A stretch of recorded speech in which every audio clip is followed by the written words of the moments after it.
Hello जी, क्या हाल है। Week 3 पे आ चुके हैं हम लोग। पहले अपने सॉल्यूशन की तरफ बढ़ते हैं, फिर बाकी बात करेंगे, ठीक है। हाँ जी, तो क्वेश्चन नंबर 35 से स्टार्ट करते हैं।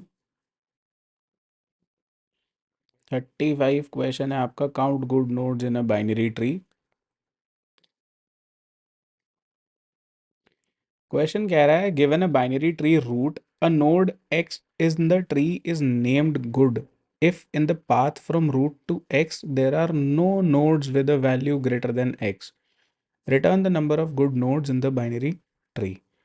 वो कहना चाह रहा है कि अगर मैं एक ट्री पे आइटरेट कर रहा हूँ, मैं एक ट्री पे एक पाथ फॉलो कर रहा हूँ, और मैं जिस भी नोड पे पहुंचा हूँ, अगर अभी तक के पाथ में, शब्दों पे ध्यान देना, अभी तक के पाथ में ये वाली नोड, अगर करंट नोड जो है वो मैक्सिमम है, तो ये एक गुड नोड कहलाएगी। ठीक है, कोई सी भी नोड हो सकती है। तो ऐसे समझो, अगर ऐसे समझें, यहाँ पे सबसे पहली चीज़, जो रूट नोड है वो हमेशा एक गुड नोड होगी। ऐसा क्यों? क्योंकि मैं शुरुआत कहाँ से करूँगा? रूट नोड से। तो शुरुआत रूट नोड से हो रही है, तो अभी तक का जो भी पाथ फॉलो किया गया, चाहे वो नल है, तो यहाँ तक में रूट नोड मैक्सिमम है। रूट नोड मैक्सिमम है, तो रूट नोड तो हमेशा ही मेरी, कम से कम क्या कह सकते हैं, कि गुड नोड में की गिनती में आएगी। इतनी बात तो फिक्स है। ठीक है, इतनी बात हमें समझ आ गई। क्वेश्चन करना कैसे, ये समझते हैं। हमको कुछ नहीं करना, हमको एक तो प्लेन बेसिक आइट्रेशन करनी है। तो पहले हम आइट्रेशन ही कर लेते हैं। जब पाथ के हिसाब से आइट्रेट करना होता है, तो हम क्या करते हैं? डीएफएस लगाते हैं, डेप्थ फर्स्ट। ठीक है, तो स्टार्ट करते हैं। सबसे पहले हम ना एक तो इंट काउंट ले लेते हैं इज इक्वल्स टू 0, क्योंकि हमको गुड नोट काउंट करनी है। शुरू में 0 है, एक भी नहीं है, हम ये एज्यूम कर रहे हैं। ठीक है, और लास्ट में हमको क्या करना है? रिटर्न करना है काउंट को ही। इतना काम सॉर्टेड है, एक काम हो गया। दूसरा एक काम करते हैं, फंक्शन बनाते हैं। एक फंक्शन में हम करते हैं कि नाम दे देते हैं count good. Good notes count करेगा। इसको क्या चाहिए? एक तो हमारा ट्री चाहिए, ठीक है, रूट नोड चाहिए इसको, बेसिकली ट्री की। और क्या चाहिए? इसको काउंट चाहिए, कि इसको कहीं भी नोड मिलेगी तो उसका काउंट अपडेट कर देगा। काउंट मैंने बाय रेफरेंस क्यों पास करा है? क्योंकि ओरिजिनल काउंट अपडेट हो जाए, है ना। ओरिजिनल काउंट अपडेट हो जाए, मैं कुछ भी रिटर्न नहीं करा रहा, वॉइड फंक्शन बना रहा हूँ इसलिए। और मैं एक इंट करंट मैक्स का वेरिएबल भी स्टोर करा लेता हूँ, कि अभी तक जितना पाथ हमने चला है उसमें मैक्स क्या चल रहा है। अभी तक जितना भी पाथ चला है उसमें मैक्स क्या चल रहा है, क्योंकि मैं जिस नोड पे पहुंचूंगा, अगर उसको अभी तक के पाथ के सबसे बड़े आदमी से कंपेयर करा लूंगा, और अगर वो उससे भी बड़ा होगा, दैट मीन्स वो अभी तक के पाथ का मैक्सिमम है, और वो हमारी गुड नोड पे गिनने लायक है। इतनी बात समझ आ गई। ठीक है, सबसे पहले नॉर्मल आइट्रेशन। अगर रूट नहीं है तो रिटर्न करना है, वापसी जाना है। नहीं तो क्या करना है? डीएफएस कैसे चलता है?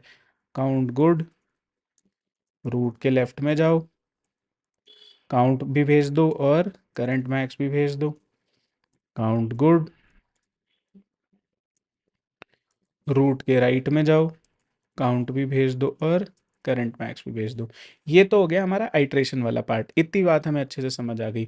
इस आइट्रेशन पे जाने से पहले, इस आइट्रेशन पे जाने से पहले मुझे क्या कराना है? कंपैरिजन। कंपैरिजन किसका? अभी की नोड की वैल्यू का और अभी तक के मैक्स का।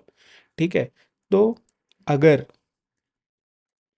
रूट की वैल्यू जो है वो ग्रेटर देन या इक्वल टू भी, इवन, क्योंकि यहाँ पे 3 1 और 3 3 और 3 इक्वल है, इस वाले पाथ पे दोनों मैक्सिमम है ना, तो दोनों को गुड नोट गिना गया है।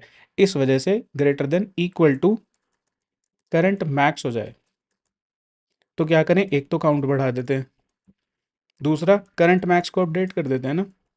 Current max is equals to root की वैल्यू। उसके बाद बाकी की इटरेशन चल जाए। इतना काम समझ आ गया हमें। उसके बाद इस फंक्शन को यहाँ पे कॉल भी तो करना ज़रूरी है, तो फंक्शन कॉल भी कर लेते हैं। तो काउंट गुड, यहाँ से हमने भेजा अपना ट्री, और हमने भेजा यहाँ पे हमारा काउंट, और हमने करंट मैक्स में क्या भेजा? अगर शुरू में हमें किसी चीज़ को मैक्सिमम पे ले जाना होता, शुरुआत कहाँ से करते हैं? सबसे छोटी वैल्यू से। इंट मिन। मैक्सिमम पे ले जाना होता है तो सबसे छोटी वैल्यू से शुरुआत करते हैं ना। बस हो गया क्वेश्चन, इतना ही तो करना था। रन करके देखते हैं। एक्सेप्ट हो गया, सबमिट करके देख लेते हैं।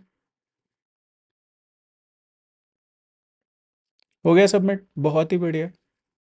हाँ जी, तो आई होप आपको सोल्यूशन अच्छे से समझ आ गया होगा। अगर नहीं समझ आया तो एक बारी एडिटोरियल पढ़ लेना वेबसाइट पर जाकर, और वीडियो दोबारा से देख लेना। कुछ भी प्रॉब्लम आती है तो टेलीग्राम ग्रुप में डाउट्स पूछ लेना, टेंशन मत लेना, पढ़ाई करते रहना। ऑल्सो आप लोग ऑलमोस्ट हाफ वे इस चैलेंज में आ चुके हो।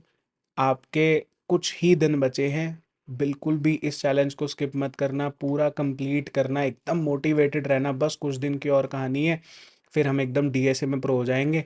न्यू ईयर से पहले पहले हमको एकदम डीएसए परफेक्ट करके जाना है। नए साल में एंट्री करनी है रेजोल्यूशन के साथ कि हमको भाई प्लेसमेंट ग्रैब करनी ही करनी है, तो प्रिपरेशन अभी से होगी। ठीक है जी। All the very best.